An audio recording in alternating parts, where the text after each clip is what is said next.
सोचो, अगर हमें 15 सालों के लिए बिना बिजली के रहना पड़े तो हमारी जिंदगी कैसी होगी। क्या हम इंसान बिना बिजली के सरवाइव कर पाएंगे या फिर मारे जाएंगे। चलिए जानते हैं। तो कहानी की शुरुआत कुछ पुराने दिनों के शिकागो में होती है, जहाँ सभी इंसानों के पास इलेक्ट्रिसिटी थी। यहाँ पर हम एक चार्ली नाम की बच्ची को देखते हैं जो कार्टून देख रही थी। वहीं उसका छोटा भाई डैनी आईपैड में गेम खेल रहा था और उनकी मॉम रेचल फोन पर किसी से बातें कर रही थी कि तभी उसका हस्बैंड बैन घबराता हुआ घर आता है और उन्हें बताता है कि उनके पास ज्यादा टाइम नहीं है। जिस पर रेचल उससे पूछती है कि तुम किस बारे में बात कर रहे हो। अचानक यहाँ बैन के घर में लाइट्स ब्लिंक होने लगती है और उसके लैपटॉप में भी कुछ फाइल्स डाउनलोड होने लगती है, जो अगले ही सेकंड में 100% डाउनलोड भी हो जाती है। जिसके बाद वो अपने लैपटॉप से यूएसबी निकालकर उसे एक मेटल के लॉकेट में लगाने लगता है। वहीं दूसरी ओर हाईवे पर माइल्स और उसका दोस्त अपनी कार से निकलते हैं, जहां उनके पीछे रुकी हुई गाड़ियों की लाइन लगी हुई थी, जिनकी हेडलाइट्स भी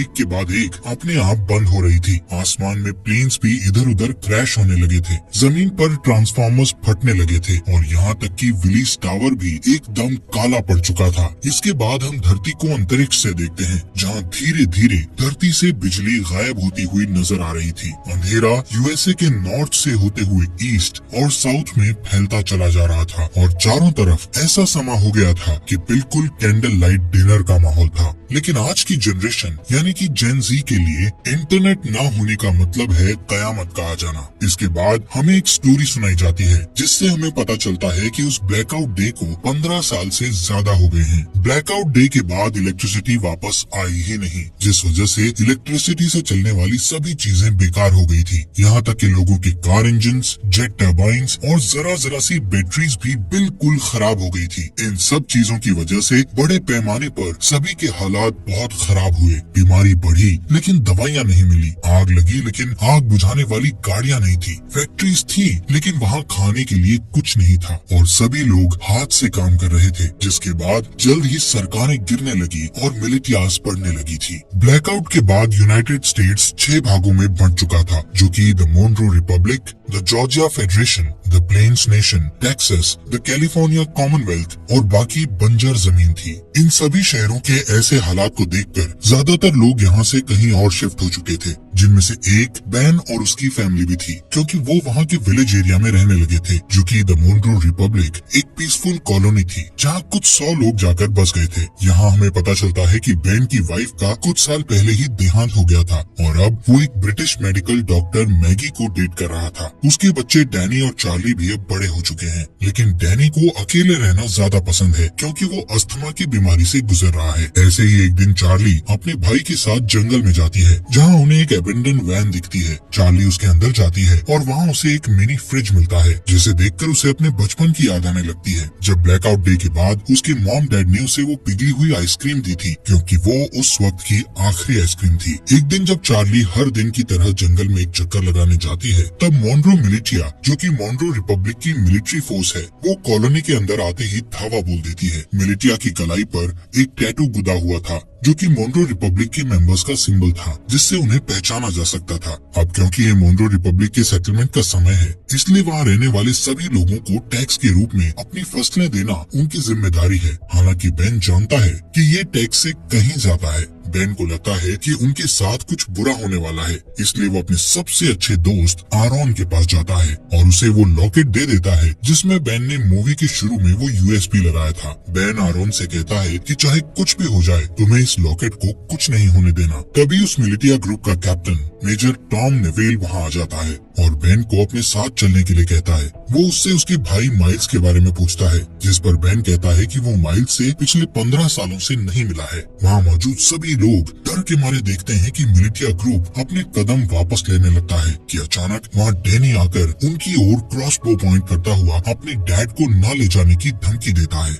बेन उसे शांत करने की कोशिश करता है, लेकिन इससे कोई फायदा नहीं होता और गलती से डैनी उन पर गोली चला देता है, जिससे वहाँ मौजूद एक दुश्मन मारा जाता है। ये देखकर एकदम से सभी लोग मिलिटिया पर हमला करना शुरू कर देते हैं, लेकिन इस लड़ाई में उनका कोई मुकाबला नहीं होता और कई लोग मिलिटिया द्वारा मारे जाते हैं। जिसमें टॉम और बाकी लोगों को छोड़ दिया जाता है। लेकिन मिलिटिया ने डैनी को बंदी बना लिया था। कुछ देर बाद जब चार्ली वापस अपने घर आती है तो यहाँ वो अपने डैड को खून में लथपथ पाती है, जहाँ वो अपनी आखिरी सांसें ले रहा था। वो उसे बताता है कि डैनी को मिलिटिया के लोग किडनैप करके ले गए हैं और अब उन लोगों की आखिरी उम्मीद सिर्फ माइल्स ही है, जो शिकागो में कहीं रह रहा है। चार्ली रोते हुए अपने डैड को बचाने की कोशिश करती है, लेकिन बेन मरने से पहले उसे अंकल माइल्स को ढूंढने के लिए कहता है, जिसके बाद उसकी मौत हो जाती है। अपने डैड के ऐसे मरने से चार्ली पूरी तरह टूट चुकी थी, लेकिन उसके पास शोक मनाने तक का टाइम नहीं था। वो अपना सामान पैक करती है और अकेले बाहर निकलने के लिए तैयार हो जाती है,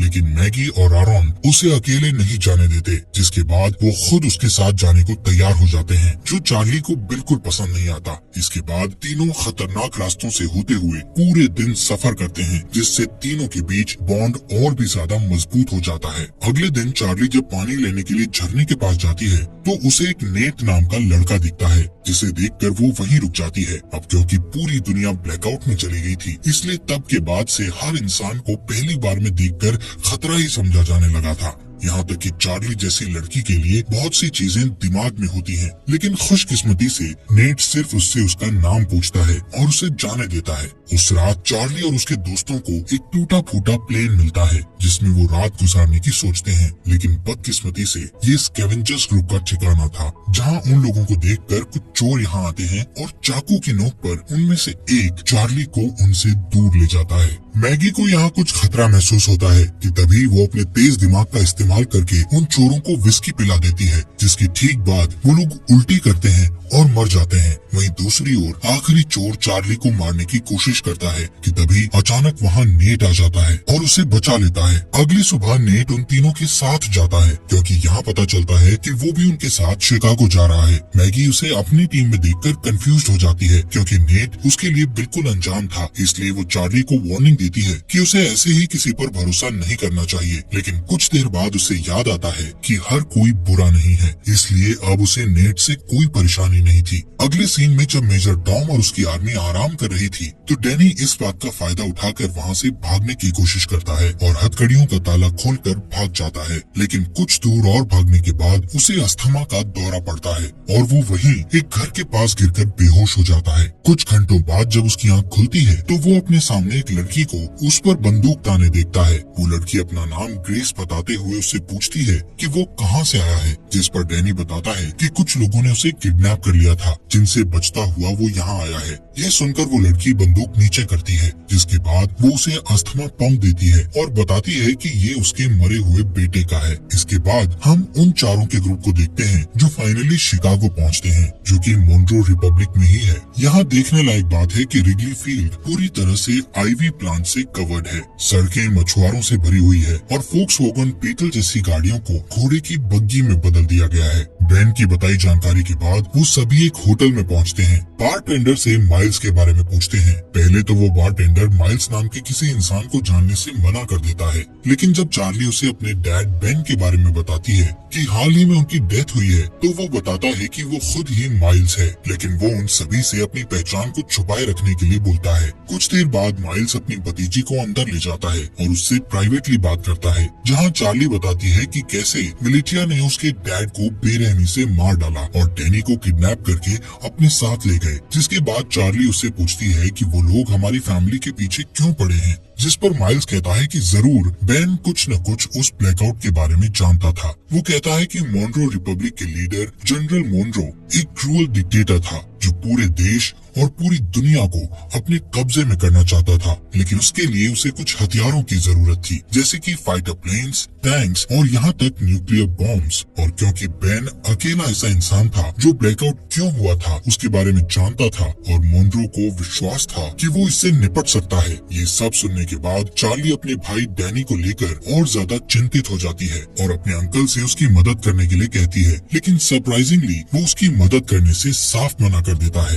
क्योंकि उस उसका मानना था कि ये काम बहुत रिस्की है और वो इस काम को करने के लायक नहीं है, जिससे नाराज होकर चार्ली वापस अपने ग्रुप के पास जाने के लिए तैयार हो जाती है। उसे परेशान देखकर नेट माइल्स के पास बिल्कुल लड़ने के मूड में जाता है, लेकिन तभी माइल्स नेट का हाथ पकड़कर उठता है, जहाँ पता चलता है कि नेट भी मोनरो मिलिटिया का मेंबर है और वो चार्ली और उसके दोस्तों के साथ मिलकर माइल्स तक पहुँचना चाहता था। ये जानकर हर कोई हैरान हो जाता है, लेकिन इससे पहले कि वो कुछ कर पाते नेट वहाँ से भाग जाता है। अब मिलिटिया को उनकी लोकेशन का पता होने के बावजूद भी माइल्स अपनी जगह को छोड़ने से मना कर देता है, क्योंकि उसका मानना था कि वो अकेला ही पूरी फौज का सामना कर सकता है। चार्ली और बाकी लोग भी माइल्स की मदद करने को तैयार थे, लेकिन माइल्स गुस्से में उन पर चिल्लाते हुए उन्हें यहाँ से दूर जाने के लिए कहता है। कुछ ही देर बाद नेट अपने साथ बहुत सारे आर्मी सेना को लेकर माइल्स से लड़ने आता है, लेकिन इतने सैनिक होने के बावजूद भी माइल्स सभी से बड़ी सफाई से तलवारों का इस्तेमाल करके लड़ता है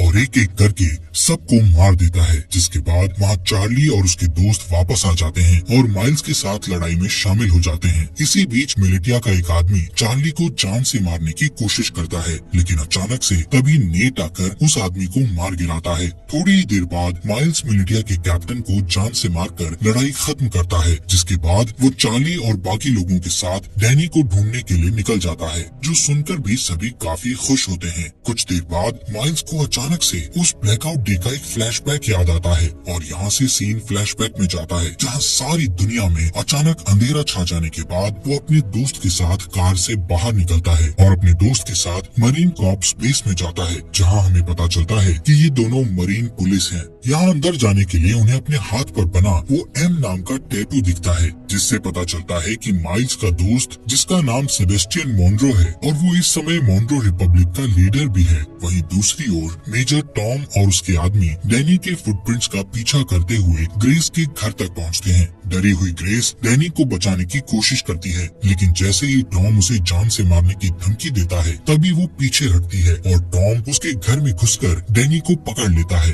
उनके जाने के बाद ग्रेस चुपके से बेसमेंट में जाती है और एक लॉकेट निकालती है, जो बिल्कुल आरॉन के लॉकेट जैसा था। जैसे ही वो उसे दबाती है तो अचानक से कमरे में बल्ब चालू हो जाता है। इसके बाद ग्रेस उस लॉकेट को कंप्यूटर में लगाती है और किसी से चैट करना शुरू कर देती है। दूसरी तरफ जो ग्रेस से चैट कर रहा था वो बहुत खुश था कि मिलिटिया को उनके छुपे हुए राज के बारे में नहीं पता चला। यहाँ प्रेजेंट में माइल्स ग्रुप को अपने साथ ही रखता है, जो कि अपनी एक पुरानी साथी को ढूंढ रहा है, जिसका नाम नोरा है, जो एक्सप्लोजिव्स बनाने में माहिर है। माइल्स चार्ली को बताता है कि अगर उन्हें डैनी को बचाना है तो उन्हें नोरा जैसे तेज फाइटर की जरूरत पड़ेगी। यहाँ टैवर्न में अचानक उनके ऊपर कुछ दुश्मन हमला कर देते हैं, लेकिन इस बार भी माइल्स सबको हरा देता है। तभी वो एक आदमी को पकड़ता है और उसका गला घोटते हुए नोरा की लोकेशन पूछता है। यहाँ हमें पता चलता है कि नोरा को भी मिलिटिया ने पकड़ रखा है और इस समय वो मिलिटिया में एक नौकर बनकर रह रही है। उस रात माइल्स अकेले ही बाहर जाने का फैसला करता है, ये कहते हुए कि वहाँ जाना खतरे से खाली नहीं है। जिसके बाद वो रेडी होकर बाकी ग्रुप के लोगों को लोवेल इंडियाना में अगले 2 वीक बाद मिलने के लिए कहता है।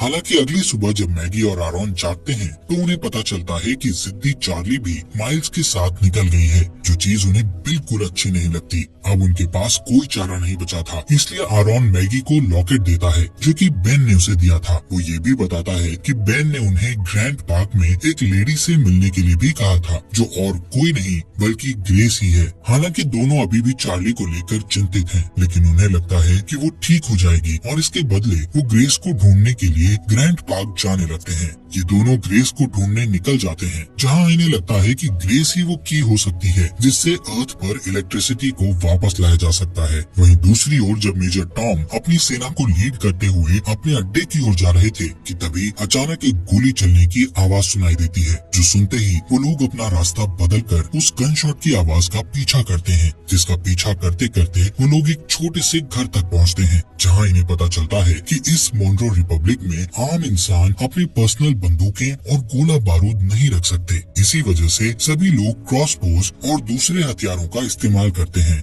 इसी के चलते मेजर टॉम उस घर के मालिक को धमकी देता है कि वो अपने घर के सभी हथियारों को उन्हें दे दे। उस आदमी को लगता है कि वो हथियार देने के बाद भी मारा जाएगा, इसलिए वो अपने घर से एक बंदूक निकालकर बाहर खड़े एक आदमी को गोली मार देता है कि तभी मेजर टॉम उस आदमी को गोली मारकर उड़ा देता है। इन सब चीजों के बाद हम वहीं डरे हुए डैनी को देखते हैं। अगले सीन में मिलिटिया के अड्डे पर हमें फॉर्मली जनरल मॉन्रो से मिलवाया जाता है, जिसका हाथ इन सभी बुरी चीजों में है। मॉन्रो वहाँ मौजूद एक आदमी से अपने हथियारों के बारे में पूछता है, लेकिन जब वो डरा हुआ आदमी उसका कोई जवाब नहीं देता तो वो उसे बेरहमी से जान से मार देता है। जिसके बाद वो दूसरे रूम में अपने एक दूसरे वर्कर के पास जाता है, जहाँ हमें पता चलता है कि ये बेन की वाइफ रेचल है, जिसे हम मरा हुआ मानते हैं। यहाँ मॉन्रो रेचल को बताता है कि बेन मर चुका है और ये सुनकर रेचल बहुत परेशान हो जाती है। इस दौरान चार्ली पूरे दिन जंगल में घूमती हुई आखिर में अपने अंकल को ढूंढती है, जहाँ माइल्स उससे गुस्सा था क्योंकि उसने उसकी बात नहीं सुनी थी।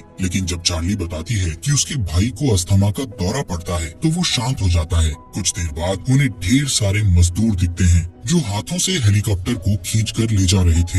यहाँ पता चलता है कि जनरल मॉन्रो को विश्वास है कि एक दिन इलेक्ट्रिसिटी जरूर आएगी और उस दिन के लिए वो खुद को तैयार करना अभी से शुरू कर देता है। इन सभी मजदूरों में माइल्स नोरा को भी देखता है और चार्ली से कहता है कि उसे इतने सारे लोगों में से बचाना मुश्किल होगा, क्योंकि यहाँ कई सारे गार्ड्स के पास स्नाइपर राइफल भी है। लेकिन माइल्स अपने दोस्त को हर हालत में बचाना चाहता है। वो नोरा को बचाने का प्लान बनाते हुए रात होने का इंतजार करता है और जैसे ही रात होती है तो सबसे पहले चार्ली डिस्ट्रैक्शन पैदा करती है और वहाँ मौजूद गार्ड्स को भगा देती है। फिर वो वहाँ गार्ड्स के पीछे छुप जाता है और आखिर में नोरा को बचाकर अपने साथ ले जाता है। लेकिन इस बात से नोरा नाराज हो जाती है क्योंकि वो खुद जानबूझकर कैदी बनी हुई थी, क्योंकि उसे उनकी राइफल चुरानी थी। उन स्नाइपर्स के पास ऐसे हथियार हैं जो आम तौर पर मिलना मुश्किल है। कुछ देर बाद माइल्स नोरा से कहता है कि उसे अपनी भतीजी को बचाने के लिए उसकी मदद चाहिए, जिसके लिए वो तुरंत मान जाती है। लेकिन इसके बदले वो उससे स्नाइपर से राइफल चुराने में मदद मांगती है। माइल्स को ये मुश्किल लगता है, लेकिन इस समय उसके पास नोरा की बात मानने के अलावा कोई चारा नहीं था। थोड़ी देर बाद वो तीनों पास की एक झोपड़ी में जाते हैं, जहाँ वो तीनों डैनी को बचाने की प्लानिंग करते हैं। बारूद का यूज करके नोरा एक टेम्पररी हथियार बनाती है, जिसका इस्तेमाल वो उन स्नाइपर्स वाले गार्ड को मारने के लिए करेंगे। लेकिन एक दिक्कत ये है कि इस हथियार का असर सिर्फ कुछ मीटर्स तक ही रहेगा, जिसका मतलब हुआ कि उनमें से किसी एक को गार्ड के पास जाकर उन्हें गोली मारनी होगी। वो लोग प्लान करते हैं कि माइल्स और नोरा आसानी से उनकी पकड़ में आ जाएंगे, लेकिन चार्ली उनका आखिरी ऑप्शन होगा। यहाँ से जाने से पहले माइल्स उनसे कहता है कि जैसे ही वो सभी गार्ड्स मर जाएंगे तो वो सभी पहरेदारों को निकाल लेंगे। कुछ ही देर बाद चार्ली अपने हथियार को स्लीव्स के अंदर छुपाती है और एक खोया हुआ इंसान होने का नाटक करती हुई पहरेदारों के पास जाती है, जिसके बाद वो तुरंत हथियार लेकर गार्ड्स के पास जाती है और तुरंत उन्हें मार देती है। इससे पहले कि बाकी गार्ड्स कुछ कर पाते, वहाँ नोरा और माइल्स आकर उन पर हमला कर देते हैं। इस लड़ाई के बाद जब वो लोग सभी मजदूरों को आजाद कर रहे थे तो नोरा ये रिवील करती है कि उसने अपने रेबल के लिए स्नाइपर चोरी की थी। वहाँ ग्रैंड पार्क में जब ग्रेस अपने कंप्यूटर पर टाइप कर रही होती है, तभी कोई आदमी उसके घर में घुसकर उसके सामने आता है। उस आदमी के पास भी सेम वही लॉकेट था जो उसकी टेजर स्टिक एनर्जी छोड़ रहा था। दूसरी ओर माइल्स नोरा को रेबल का साथ छोड़ने के लिए मनाने की पूरी कोशिश करता है, लेकिन वो मना कर देती है। यहाँ हमें पता चलता है कि पहले ये दोनों कपल थे, लेकिन ब्लैकआउट के बाद उन्हें ब्रेकअप करना पड़ा। ऐसे ही कुछ देर बाद वो दोनों रेबल के ठिकाने पर पहुँच जाते हैं, जहाँ उन्हें एक पादरी मिलता है। पादरी खुश था कि नोरा स्नाइपर गन लेकर आई है, लेकिन बुरी खबर ये थी कि उनकी सेना पर अभी भी लगातार हमला किया जा रहा है। जब ग्रुप ठिकाने पर पहुंचता है तो उन्हें अंदर कुछ घायल आदमी बैठे मिलते हैं। पादरी यहाँ ये भी बताता है कि इन सभी आदमियों में से एक आदमी गायब है, जो सुनकर माइल्स तुरंत सभी को ये जगह छोड़ने के लिए कहता है, क्योंकि उसका मानना है कि मिलिटिया उसके आदमियों से पूछताछ कर रही है और इस जगह से भागने का यही सही समय है। नोरा इस बात के लिए मान जाती है, लेकिन उससे 30 मिनट मांगती है, क्योंकि वो घायल आदमियों को ठीक करना चाहती थी। बदकिस्मती से उसका ये डिसीजन गलत साबित होता है, क्योंकि कुछ ही मिनटों के बाद कैप्टन एडम मिलिटिया के साथ दिखाई देता है। उन्हें कुछ देर रोकने के लिए माइल्स अपने बेस्ट शूटर को स्नाइपर के साथ ऊपर भेजता है और उसका ये प्लान काम करता है, क्योंकि ऊपर भेजा गया वो स्नाइपर मिलिटिया के कई लोगों को घायल कर देता है, जिससे उन्हें पीछे हटने पर मजबूर होना पड़ता है। इस लड़ाई के चलते रात हो जाती है। यहाँ बेसमेंट के अंदर माइल्स और बाकी लोग दीवार के सहारे एक सुरंग बनाने की कोशिश करते हैं ताकि एक तरफ से दूसरी तरफ जा सके, लेकिन उनका ये प्लान पूरी तरह से फेल हो जाता है, क्योंकि दीवार में सुरंग खोदते समय दीवार गिरने लगती लगती है और माइल्स उस गड्ढे में गिर जाता है, जिससे उनकी पूरी मेहनत खराब हो जाती है। ठीक इसके बाद छत पर बैठे स्नाइपर की मौत हो जाती है, जिसके बाद कैप्टन एडम और उसके लोग बेसमेंट में घुस जाते हैं। लेकिन माइल्स जो बहुत बढ़िया तलवारबाज है, वो कुछ आदमियों को नीचे गिराता है और एडम को बंदी बना लेता है। फिर वो उसे दूसरे रूम में बंद कर देता है और यहाँ से भागने के तरीके सोचने लगता है। यहाँ हैरानी की बात ये होती है कि एडम माइल्स को पहचान लेता है,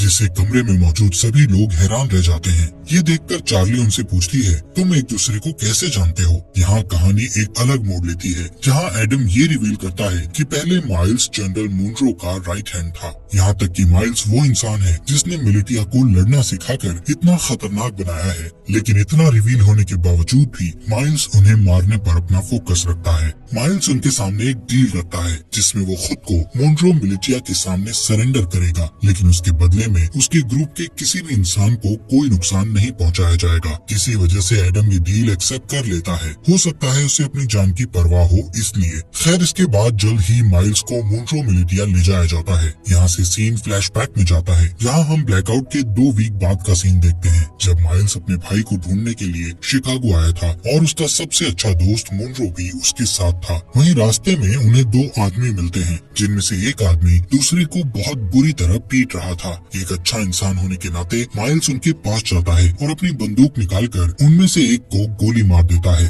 इसके बाद दोनों दोस्त उस बचे हुए छोटे इंसान की मदद करते हैं, जो और कोई नहीं बल्कि कैप्टन एडम ही था। और इसीलिए वो आज तक माइल्स की इतनी रिस्पेक्ट करता है, क्योंकि उसने उसकी जान बचाई थी। यहाँ से सीन वापस प्रेजेंट में आता है। जैसे ही माइल्स मिलिटिया को अपनी जगह पर ले जा रहा था, तो रास्ते में वो एक ब्रिज पार करते हैं, जहाँ अचानक से एक एक्सप्लोजन होता है, जिससे सभी लोग चौंक जाते हैं। और इसी दौरान नोरा और चार्ली माइल्स को उनसे बचा लेते हैं। वहाँ से जाने से पहले वो एक और एक्सप्लोजन करते हैं, जिससे वो पकड़े न जाएं। वहीं दूसरी ओर मैगी और आरोन, जो ग्रेस को ढूंढने के मिशन पर हैं, आखिरकार वो उसके घर तक पहुँच जाते हैं। लेकिन उस घर में कोई भी नहीं था, क्योंकि ग्रेस ने ये घर छोड़ दिया था। यहाँ आरोन, जो गूगल का एक पुराना एम्प्लॉय होने का दावा करता है और कहता है कि वो कंप्यूटर के बारे में बहुत कुछ जानता है। इसके बाद वो बेसमेंट में जाता है, जहाँ उसे ग्रेस का कंप्यूटर रखा मिलता है, जिसे देखकर पता चलता है कि इसे हाल ही में बनाया गया था, जिससे पता चलता है कि यहाँ इलेक्ट्रिसिटी थी। हालांकि जब वो कई घंटों तक कंप्यूटर की जांच पड़ताल करता है, तो उसे वहाँ कोई सुराग नहीं मिलता। आरोन थक जाता है और ऊपर जाकर वो कंप्यूटर मैगी को दिखाता है। तभी उसका लॉकेट चमकने लगता है और पास में रखे हेडफोन में गाना बजना शुरू हो जाता है, जहाँ मैगी के आईफोन में जान सी आ जाती है, जिसकी वजह से वो कई सालों बाद अपने बच्चों को देखती है। दोस्तों, हमारे फॉक्स एक्सप्लेनर हिंदी चैनल को सब्सक्राइब करना मत भूलना। और ये रेवोल्यूशन वेब सीरीज आपको यहाँ तक कैसी लगी? इस सीरीज के नेक्स्ट एपिसोड लाएं या नहीं, कमेंट बॉक्स में हमें जरूर बताएं।